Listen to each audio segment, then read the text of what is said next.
Curieusement, alors que tout le monde sait quel nombre horrible d'informations erronées se propagent librement à cause de cette affirmation, que l'erreur est humaine, la partie consciente du mental, celle qui trouve les solutions aux problèmes et qui fait de l'homme ce qu'il est absolument incapable de se tromper.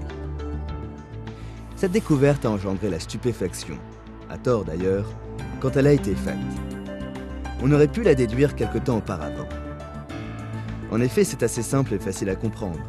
La faculté d'analyse et de raisonnement de l'homme n'est jamais en défaut, même chez une personne extrêmement avérée.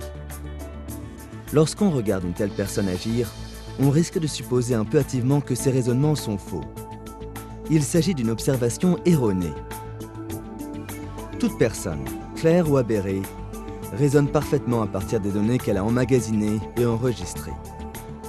Prenez n'importe quelle calculatrice, et le mental est un instrument merveilleux, exceptionnel, de loin supérieur à toutes les machines qu'il inventera dans les siècles à venir. Et donnez-lui un problème à résoudre. Multipliez 7 par 1. Elle vous donnera la réponse correcte, 7. Maintenant, multipliez 6 par 1, mais continuez à retenir le 7. La réponse correcte est 6, mais vous obtiendrez 42. Continuez à retenir le 7 et donnez d'autres problèmes à la calculatrice. Il continue d'être faux. Pas les problèmes, mais les réponses. À présent, arrangez-vous pour que le 7 reste en mémoire, quelles que soient les touches que vous pressiez. Puis essayez de donner l'appareil à quelqu'un. Personne n'en voudra, car à l'évidence, la machine est folle.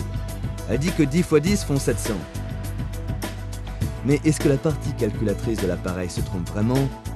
Ou bien est-ce qu'on lui a fourni des données erronées? Eh bien, il en va de même avec le mental humain.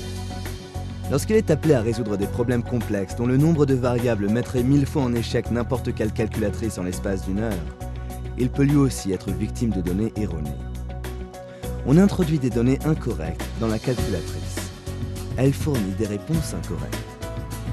Des données incorrectes sont introduites dans les banques mnémoniques d'une personne.